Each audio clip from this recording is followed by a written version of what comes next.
Fala Doc, tudo certo? Gabriel aqui com mais uma aula do módulo de cardiologia e hoje a gente vai falar sobre um assunto muito importante, o diagnóstico diferencial da dor torácica. Vamos lá? Doc, aqui o sumário de como que a gente vai guiar a nossa aula de hoje. Primeiro, a gente vai entender como analisar uma dor torácica, os tipos de dor torácica que podem aparecer para a gente durante o atendimento, alguns scores auxiliares para guiar a gente durante esse atendimento e algumas causas fatais e mais importantes de dor torácica que a gente não pode deixar passar. Beleza? Vamos começar com essa questão sobre um diagnóstico diferencial de dor torácica que a gente também tem que sempre estar atento a ele. Dá uma lidinha e vê se tu consegue acertar essa questão. Se tu não acertar, depois a gente conversa sobre ela. Beleza?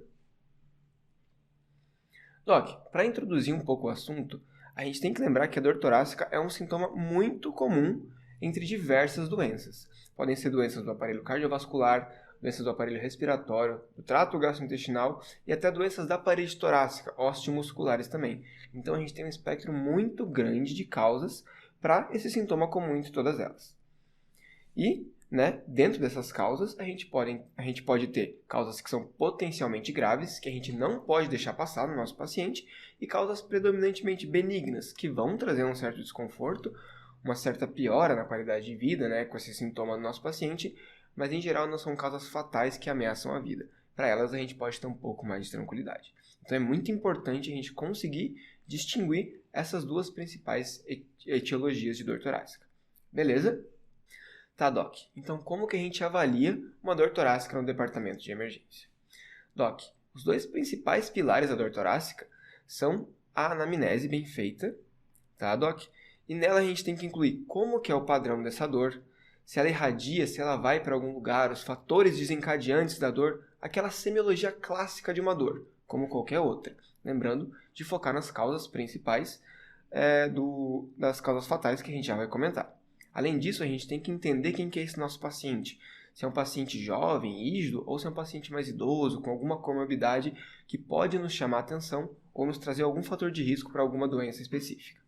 Além disso, alguns outros fatores associados, se essa dor foi desencadeada por alguma coisa, se o paciente teve um trauma, seja no dia da consulta, seja alguns dias antes, que isso pode direcionar o nosso raciocínio para uma forma um pouco mais diferenciada. Além disso, a história pregressa do nosso paciente, se ele já teve algum evento isquêmico, se ele já infartou, ou se é um paciente jovem que só tem uma dor ali desencadeada após um trauma, um paciente que teve uma dor desencadeada por um episódio ali como se fosse uma crise de ansiedade. E, junto a todo esse padrão de anamnese, a gente também tem que lembrar desses scores clínicos que vão ajudar muito a gente no diagnóstico diferencial na emergência. Junto com a anamnese, Doc, o exame físico ele também é muito importante, porque nele a gente pode encontrar, por exemplo, algum achado de ausculta pulmonar, que pode indicar que essa dor torácica seja de uma etiologia pulmonar, a gente pode presenciar uma instabilidade hemodinâmica no nosso paciente, e isso vai fazer com que a gente trate aquela dor torácica de uma forma um pouco mais intensiva, uma forma um pouco mais aguda, com cuidados numa sala de emergência, por exemplo. Então, aliando a anamnese e o exame físico, Doc, com todas essas informações colhidas preferencialmente de uma forma um pouco mais rápida e sucinta, sem perder, claro, a qualidade do atendimento, a gente vai estimar uma probabilidade pré-teste. Ou seja, com esses dados que eu colhi do meu paciente, será que a chance maior dele, com tudo isso aqui que a gente discutiu, é de ele ter uma síndrome coronariana aguda, um infarto, ou a probabilidade dele ter uma crise de ansiedade? Quando a gente junta na anamnese e exame físico, a gente consegue ter um arcabouço para a gente orientar o nosso diagnóstico para um lado ou para outro. Beleza? Com base nesse raciocínio que a gente teve, a gente vai lançar mão, quando necessário, de alguns exames complementares, que lembrando que eles sempre devem ser guiados pelas nossas principais suspeitas diagnósticas com base nas probabilidades pré-teste que a gente achou na anamnese e no exame físico. Porque a gente não pode ficar solicitando o exame complementar à toa, porque eles podem atrasar o diagnóstico do nosso paciente e confundir a gente durante a nossa investigação. Beleza? Então, tendo esses exames complementares com base na nossa probabilidade pré-teste pautada na anamnese e no exame físico, a gente vai ter uma probabilidade pós-teste para que a gente consiga chegar de uma forma mais precisa no diagnóstico daquele paciente. Beleza? Lembrando que isso na emergência sempre vai ser mais direcionado para as causas fatais, porque a gente precisa diagnosticar essas causas de uma forma rápida e precisa. Já para as causas benignas, nem sempre a gente vai conseguir chegar numa etiologia de uma doença causada de base do nosso paciente, mas a gente consegue excluir com algum grau de certeza as causas fatais para ele. Beleza? Tá, Doc. Lembrando de tudo isso, como que a gente consegue essas informações, né? Para a gente conseguir a informação de como é a dor torácica do nosso paciente, a gente tem que entender os principais tipos de dor torácica que a gente tem semiologicamente falando. A dor torácica que a gente fala que é uma dor torácica do tipo A, ela é predominantemente associada com etiologias cardiovasculares. Ela é aquela dor opressiva, retroesternal, que pode ser desencadeada pelos esforços, mas também pode acontecer no repouso, que pode irradiar para membros superiores, membro superior direito, membro superior esquerdo, ou até para a região do mento, tá, Doc? E ela tende a se aliviar com o repouso.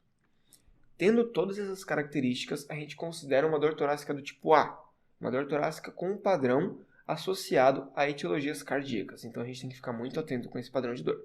Beleza? Não tendo todos esses padrões da dor torácica tipo A, a gente vai para a dor torácica do tipo B, C e D. A dor torácica do tipo B ela é uma dor torácica provavelmente anginosa, que tem a maioria das características da dor torácica tipo A, mas nem todas. A dor torácica tipo C é uma dor provavelmente não anginosa, que ela tem as características da dor do tipo A, mas tem menos características que a dor do tipo B. Então, ela geralmente vai ter uma característica ou duas características. Mas dependendo do tipo de paciente que apresenta a dor torácica do tipo C, a gente também tem que considerar uma etiologia cardíaca para a dor daquele nosso paciente. Agora, Doc, a dor torácica do tipo D, ela não tem nenhuma característica anginosa, então a gente afasta ou tende a afastar causas cardiovasculares. Mas lembrando, a gente sempre tem que considerar o padrão de dor no contexto do nosso paciente. Se é um paciente, mesmo com dor torácica tipo D, por exemplo, uma dor em queimação epigástrica que irradia para o tórax, se o paciente tem muito fator de risco cardiovascular, ainda assim pode ser interessante a gente excluir, de algum modo, com um exame complementar, uma etiologia cardiovascular. Beleza? Lembra desses padrões de dor torácica associados à etiologia cardiovascular. Além desses padrões tipo A, B, C e D, a gente também tem os padrões associados a outras patologias. Um exemplo deles é a dor pleurítica, Doc, que é um padrão de dor que ela tem relação com a ventilação, com a respiração do nosso paciente, que ela piora ou se inicia conforme o nosso paciente respira. E além disso, a gente tem um padrão de dor que é um padrão de dor reprodutível, um padrão de dor osteomuscular ou inflamatório, que é uma dor, né, que ela piora conforme o examinador toca ou mobiliza o tórax onde o paciente refere dor, que pode ser na porção external, pode ser na porção aqui dos arcos costais, e isso a gente vai adquirindo informação conforme a gente examina o nosso paciente. Então, beleza? A gente tem que caracterizar essa dor e também examinar o nosso paciente, sempre expor o tórax dele, para ver se a dor é uma dor que o paciente refere, uma dor que o paciente sente e é reprodutível à palpação. Beleza? Todos esses padrões de dor, eles vão nos orientar para algum diagnóstico específico. Lembra disso. Doc, além dos tipos de dor torácica semiologicamente falando, nós temos alguns scores que auxiliam a gente a direcionar para a gente investigar mais ou não precisar investigar tanto a etiologia daquela dor no paciente, pensando principalmente nas causas potencialmente fatais. Eu vou falar de alguns dos principais scores aqui para vocês, para a gente ter guardado isso quando a gente for atender um paciente na emergência. Beleza? Doc, o primeiro deles é o Hertz Score, que a gente já comentou dele na aula de síndrome coronarianas agudas, então se tu quiser dar uma olhadinha lá também. Mas aqui no diagnóstico de dor torácica, o Hertz Score ele é um score que ele estima, né, a probabilidade daquele paciente que a gente está atendendo ter algum evento cardiovascular maior, ou seja, infarto do miocárdio, em 6 semanas após aquele atendimento. Tá? E traduzindo isso, o que significa? Se a gente tem que se preocupar com a dor torácica daquele paciente para investigar na emergência, ou se a gente pode investigar aquele paciente de forma ambulatorial. O Hertz Score é esse score aqui, dessa tabelinha aqui, que tem alguns desses critérios, que a gente pode abrir o Hertz Score ali em aplicativos, no Google, em qualquer fonte que a gente consiga abrir ele, mas o mais importante é a gente saber interpretar e calcular ele. O que é interpretar o Hertz Score, Doc? Se a gente tem um paciente com dor torácica, a gente tem que fazer a seriatroponina, tem que fazer eletrocardiograma, Mas se eles ainda são inconclusivos, a gente pode estratificar o nosso paciente com o Hertz Score, que se um Hertz Score for maior que 3, geralmente a gente mantém esse paciente internado para a gente fazer uma investigação complementar no nosso paciente, geralmente com um teste não invasivo. Agora, se esse paciente tiver um Hertz Score menor ou igual a 3, a gente tende a ter uma maior segurança de liberar o paciente para continuar investigando, só que agora de forma ambulatorial. Beleza? Lembra desse score que ele é muito importante no diagnóstico da dor torácica e na sua investigação. Doc, outro score que eu queria falar para vocês é o score de Wells. Ele existe em duas formas, né? O Wells para TEP, que é o tromboembolismo pulmonar, e o Wells para TVP, que é para trombose venosa profunda, geralmente de membros inferiores. Aqui, como a gente está falando de dor torácica, eu vou mostrar para vocês o score de Wells para tromboembolismo pulmonar, que é uma das causas de dor torácica aguda na emergência. Aqui, Doc, a fotinho de score de Wells, então sempre que a gente tem um paciente em que a gente pode suspeitar de TEP, a gente tem que aplicar esse score para a gente orientar a nossa investigação diagnóstica. Beleza? Doc, junto com o score de Wells, também na avaliação do TEP, a gente tem o PERC score, que é um score que ele avalia a necessidade da gente solicitar o dedímero, que é um exame laboratorial, em pacientes em que o score de Wells teve uma probabilidade baixa para TEP, para a gente saber se mesmo naqueles pacientes com baixo risco pelo score de Wells, a gente ainda tem que ter alguma suspeita para tromboembolismo pulmonar. Então, Doc, esse daqui é o PERC score, que se o paciente responder sim para alguma desses critérios, é sugestivo que é sugerido, né, que a gente investigue com um dedímero, um exame laboratorial, mesmo ele sendo baixo risco para TEP. Beleza? Então aqui, Doc, unindo, né, um fluxograma que une o score de Wells junto com o PERC para a investigação do tromboembolismo pulmonar. Então, se a gente tem uma baixa probabilidade, a gente usa o score PERC, e se ele for positivo, a gente solicita o dedímero. Se o dedímero for positivo, a gente prossegue a investigação para tromboembolismo pulmonar. Agora, se o PERC for negativo, a gente tende a excluir TEP para aquele paciente. Agora, se o score de Wells tiver uma probabilidade intermediária ou alta, a gente pode guiar a investigação, né, do tromboembolismo simplesmente pelo score de Wells. A gente não precisa usar o PERC. Sendo que, quando a gente tem uma probabilidade intermediária, a gente solicita o dedímero, e se a probabilidade é alta, a gente parte direto para a angiotomografia. Beleza? Doc, agora outro score que ele é um pouco menos falado, um pouco menos difundido, que é o ADDS score, ou ADDRS score, dependendo da fonte de onde você vai ler. Que ele é um score utilizado para avaliar a investigação da probabilidade daquele paciente ter uma dissecção aguda de aorta. Uma síndrome clínica muito importante e potencialmente fatal, Doc. Nesse score, a gente tem alguns critérios, sendo que se esse score tiver um resultado maior que 1, a gente tem indicação de solicitar um exame de imagem, e se esse score for menor que 1, a gente também tem que manter a suspeição solicitando um dedímero para aquele paciente, sendo que o dedímero, dependendo do seu resultado, vai guiar a nossa conduta a partir de então. Beleza? Guardou esses scores? Eles são muito importantes, Doc, e a gente tem que usar eles como uma ferramenta para a gente ficar mais seguro no departamento de emergência abordando uma dor torácica, principalmente pensando nessas causas potencialmente fatais. Beleza? E Doc, quais que são essas causas potencialmente fatais de dor torácica que eu estou falando para vocês? Dei uma pincelada, falei de infarto, falei de TEP, falei agora de síndrome aórtica aguda, mas não é só isso. Para a gente lembrar dessas causas potencialmente fatais, a gente tem um mnemônico, que quando a gente está tendo uma dor torácica, a gente tem um aperto no peito, né? Então o mnemônico ele é APERT, que é uma sigla, sendo que cada uma das iniciais representa um desses diagnósticos diferenciais de dor torácica potencialmente fatal. Que são A, de aorta, né, de uma síndrome aórtica aguda, o P, de um pneumotórax, principalmente pneumotórax hipertensivo, o ER, né, que é o esôfago rompido, de uma síndrome de ruptura esofágica, o T de TEP e o I de infarto. Agora vamos esmiuçar um pouquinho mais cada um desses diagnósticos para a gente entender como pensar neles num paciente na emergência com dor torácica. Doc, primeiro falando de aorta, de dissecção aguda de aorta ou síndromes aórticas.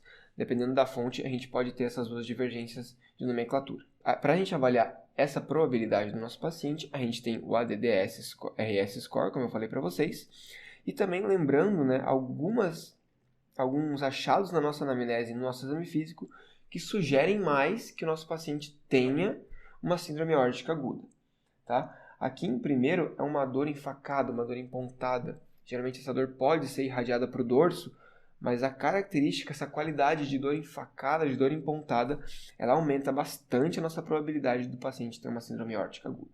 Junto com isso, Doc, o déficit de pulso, né, a diferença entre pulsos e um déficit neurológico focal, também, sinais do exame físico, aumentam essa nossa probabilidade. Todos eles vão se somando conforme a gente vai investigando o nosso paciente e a gente tem que perguntar. Então, para vocês verem como a qualidade, né, como a gente avaliar a qualidade dessa dor tem uma importância para a gente direcionar o nosso diagnóstico, principalmente na síndrome aórtica aguda. E pensando nessa síndrome aórtica, lembrando de usar o ADD-RS Score para guiar a nossa investigação complementar. Fechou?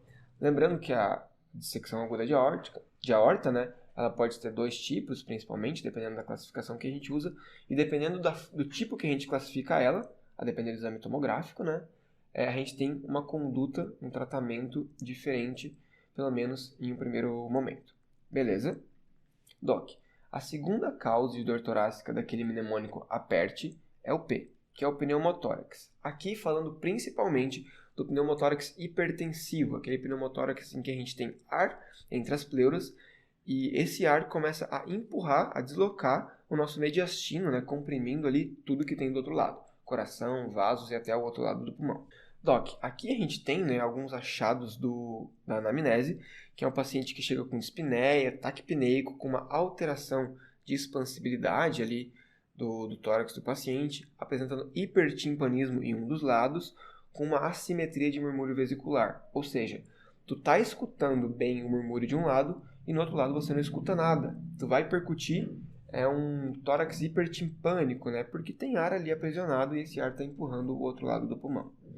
Junto com isso, né, a gente também pode ter uma hipotensão arterial associada a uma taquicardia e uma distensão da veia jugular. Todos eles sinais do pneumotórax hipertensivo. Está comprimindo o lado contralateral e os vasos que passam ali no mediastino. Beleza? No pneumotórax, Doc, a gente sempre tem que lembrar, principalmente em pacientes mais longilíneos, aquele paciente jovem, bem longilíneo, magro e alto, e com algumas que podendo ter algumas comorbidades associadas, como paciente com síndrome de Marfan, paciente com DPOC e asma, sendo que essas duas últimas porque a gente pode ter rompimento de bolhas pulmonares que o paciente eventualmente tem um ar aprisionado ali. Então lembra desse paciente, lembra desses sinais principalmente respiratórios para essa síndrome, para essa causa de dor torácica potencialmente fatal. E para essa causa específica, a gente tem um exame, Doc, que está se difundindo muito na medicina, que é o ultrassom, que é um exame prático, que a gente pode fazer à beira-leito ali, claro, se disponível, que ele tem, né, uma probabilidade positiva que se a gente não tem o deslizamento pleural no ultrassom, é bem provável que o nosso paciente tenha um pneumotórax, tá? Então esse é um exame muito útil, principalmente nessa etiologia, que se disponível, é bom que a gente passe um ultrassom no nosso paciente quando a gente está avaliando ali, pensando que possa ser um pneumotórax, por exemplo, ou alguma outra causa pulmonar de dor torácica aguda, beleza? E aqui só mostrando para vocês, né, um raio-x do que seria o pneumotórax, lembrando que, a priori, o diagnóstico do pneumotórax hipertensivo ele é clínico, tá? Mas, eventualmente, a gente pode ter um raio-x desse paciente, que pode sim nos ajudar. E o que esse raio-x vai mostrar? Né? Aqui, a presença de ar entre as duas pleuras com a linha pleural aqui bem delimitada, tá? Aqui no lado direito do paciente, aqui o pneumotórax. Beleza? Lembra disso também, Doc. Agora, o ER, né, do aperte ali, que é o esôfago rompido, ou a síndrome de Border Heavy, que é a síndrome da ruptura esofágica. Essa síndrome é uma síndrome rara, mas ela é uma causa muito fatal de dor torácica na emergência. Então, mesmo sendo rara, a gente sempre tem que lembrar dela. E quando que a gente tem que ter um gatilho para pensar nessa síndrome de Border Heavy? É quando o paciente tem uma dor torácica hiperaguda, que pode ser associada a vômitos intensos, ou seja, o fator desencadeante pode ser a hiperêmese do nosso paciente, ou uma ingesta de bebida alcoólica, tá? Uma libação alcoólica, por exemplo. Junto com isso, a gente pode ter no exame físico um enfisema subcutâneo, em que a gente palpa aqui o subcutâneo do paciente e percebe um enfisema, uma crepitação, que tem ar ali que extravasou. Beleza? Aqui mostrando os exames de imagem, né, como que a gente pode identificar o esôfago rompido, ou a síndrome de Bartter-Heavy, em que a gente pode ter ar aqui onde não deveria, né? Ar no mediastino. Aqui na tomografia fica um pouco mais evidente. Beleza? A outra causa do mnemônico aperte é o TEP, que a gente já comentou um pouquinho. A gente tem que lembrar dele quando a gente tem uma dispneia aguda, uma dor ventilatória dependente ou uma parada cardiorrespiratória com uma causa a princípio indeterminada. A gente tem que pensar em TEP para o nosso paciente. E para auxiliar no diagnóstico de TEP, a gente tem o score de Wells e o score de Perk. Lembrando que no TEP, o eletrocardiograma ele pode ser inespecífico, que é um exame complementar. Então, o mais comum no TEP é que a gente tenha uma taquicardia sinusal, mas a gente pode ter o achado clássico, que é muito difundido, que é o S1Q3T3, que ele reflete, na verdade, uma hipertrofia das câmaras direitas, né, que a gente também pode avaliar no ultrassom. Então, o ultrassom da beira do leito, Doc, é um exame muito importante na abordagem de um paciente com dor torácica, se disponível. Lembra disso. E o diagnóstico padrão ouro para o TEP é a angiotomografia. Beleza? E por último, Doc, das causas potencialmente fatais de dor torácica, a gente tem que lembrar do infarto. Então, um paciente com dor torácica, Doc, na emergência, a gente tem que entender que, apesar de todos esses diagnósticos diferenciais, ele tem que ter um eletro em 10 minutos. Para a gente ter esse eletro em 10 minutos e ler e interpretar esse eletro em 10 minutos. A gente tem que pensar em todas as outras causas que eu acabei de falar, mas é importante que o nosso serviço tenha essa conduta como bem estruturada, porque um paciente com dor torácica, se está tendo uma síndrome coronariana aguda, um infarto, o eletro em 10 minutos ele pode acelerar e salvar a vida do nosso paciente de uma forma muito importante. Beleza? E além do eletro, claro, a gente tem que seriar a troponina. Pensando na investigação, né, na anamnese do paciente com uma dor torácica que a gente pode suspeitar de infarto, a gente tem que lembrar da irradiação para ambos os membros, para uma história de isquemia prévia e para um padrão, né, de pior da dor ali nas últimas 24 horas. Todas elas aumentando a probabilidade de que seja uma síndrome coronariana aguda, além de todas essas outras etiologias aqui, né, além de todas essas outras achados na anamnese que podem nos ajudar. Além disso, né, alguma história prévia do nosso paciente também pode aumentar bastante a probabilidade de que aquele paciente esteja tendo uma síndrome coronariana aguda, independentemente do tipo de dor torácica dele. Então, lembrar aqui desses achados da anamnese, desses achados da história pregressa do nosso paciente, que todos eles, quando analisados em conjunto, podem aumentar a probabilidade pré-teste daquele paciente estar tendo um evento isquêmico agudo, uma síndrome coronariana aguda, como a causa potencialmente fatal de dor torácica. Beleza? Doc, além dessas 5 principais causas potencialmente fatais de dor torácica na emergência, a gente também tem que lembrar que a gente tem diversas outras causas de dor torácica, que também são importantes, mas em geral não são potencialmente fatais. A gente pode pensar, para essas etiologias, nos sistemas em que a gente pode ter o acometimento aqui na região do tórax. O primeiro deles, né, é o sistema pulmonar, em que a gente pode ter pneumonias, traqueobronquites, pleurites, até uma exacerbação de asma causando essa dor torácica.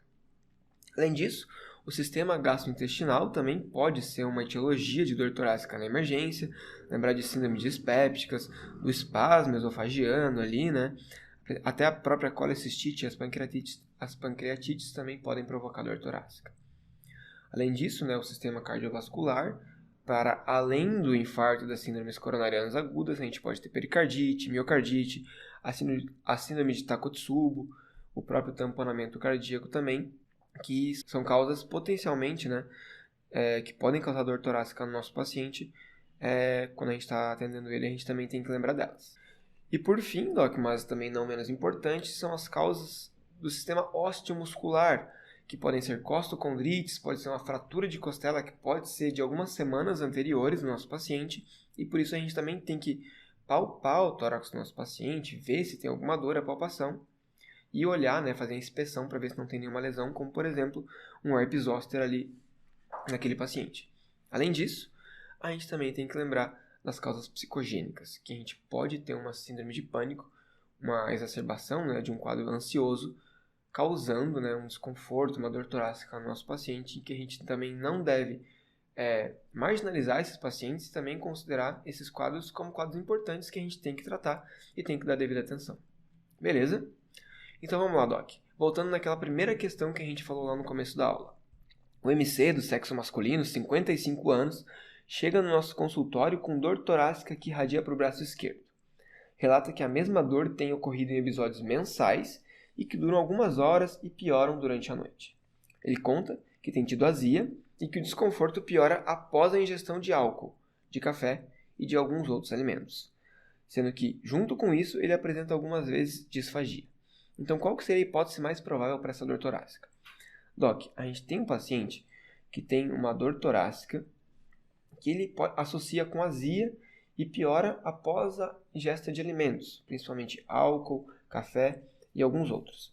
E piora principalmente à noite. Essa dor, ela não tem um padrão anginoso. Então, ela seria uma dor torácica do tipo D, sem nenhum padrão anginoso. Essa irradiação para o braço esquerdo pode nos confundir, mas tirando isso, ela não tem nenhum padrão anginoso. Então, angina instável e angina estável, a gente exclui na nossa análise. A gente fica com doença de refluxo e derrame pleural. Doc, o derrame pleural ele pode dar uma dor com um padrão ventilatório dependente, que piora com a respiração. Não é o caso do nosso paciente. Aqui, esse paciente tem os sintomas compatíveis com a doença do refluxo gastroesofágico.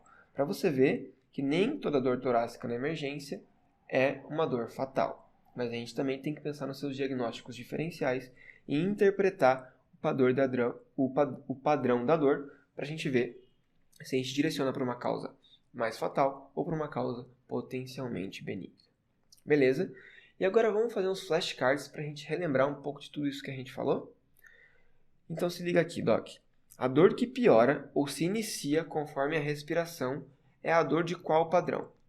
A gente acabou de falar. É a dor pleurítica ou dor ventilatório dependente. Beleza? E para que serve o score de Perk?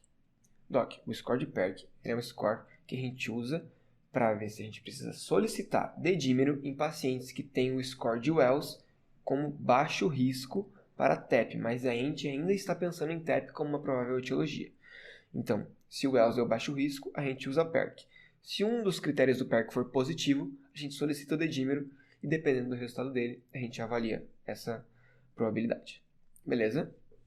E para que a gente usa o ADD-RS Score ou ADD Score? É para a gente avaliar a probabilidade de uma dissecção aguda de aorta. Uma dor torácica em aperto, irradiada para o ombro direito, que alivia em repouso e piora com exercício. Qual que é esse tipo de dor torácica? Doc, esse aqui é um padrão torácico, um padrão de dor torácica do tipo A. Todos os comemorativos, em aperto, opressiva, só faltou falar que é retroesternal, mas irradia para o ombro direito, podia irradiar para o ombro esquerdo, podia irradiar para os dois ombros e podia irradiar para o mento. Ela alivia com repouso e piora com exercício, dor torácica tipo A. Doc, como que está a percussão no tórax no pneumotórax hipertensivo? Doc, no pneumotórax hipertensivo, do lado acometido, a gente tem bastante ar. Então, a gente vai ter um hipertimpanismo assimétrico, predominantemente do lado acometido. Beleza? Lembrando que o pulmão, por si só, ele é timpânico. Mas quando a gente tem pneumotórax, ele fica hipertimpânico. Doc, e um resuminho dessa aula? O que a gente tem que levar para casa? Doc, a anamnese e o exame físico, eles são a base para o diagnóstico. Então, a gente tem que colher uma história bem feita e uma história sucinta, uma história direcionada para esse paciente com dor torácica. Uma história de qualidade, com todas as características da dor, as comorbidades do nosso paciente, sem atrasar o diagnóstico dele. Beleza? Mas é de essencial importância que a anamnese seja bem feita para a gente conseguir uma probabilidade boa para a gente direcionar o diagnóstico do nosso paciente. E o exame físico vem complementando com tudo isso. Diante disso, a gente classifica o nosso tipo de dor torácica, para a gente identificar o grau de suspeição que a gente vai ter, avalia a probabilidade e o risco conforme alguns desses scores, pensando nas classes principais de dor, principalmente naquelas causas fatais. Solicita com isso exames guiados conforme a nossa suspeita principal. Tá? Não vamos ficar solicitando aí a torta e direita exame que não vai ajudar no nosso diagnóstico, muitas vezes podem atrapalhar. E lembrar que alguns casos fatais também podem ser atípicos. Doc, lembrar que esses scores eles ajudam muito a gente, mas se a gente ainda assim, apesar de um score não nos direcionar para aquela causa e a gente tem alguma suspeição ainda daquela causa, sim, a gente pode investigar para aquela determinada etiologia, porque os scores não são 100% sensíveis nem 100% específicos. Beleza? lembra disso, Doc. Lembra daquelas causas principais que você vai atender muito melhor o seu paciente com dor torácica na emergência. E aqui estão as referências da aula. Um abraço e até a próxima aula.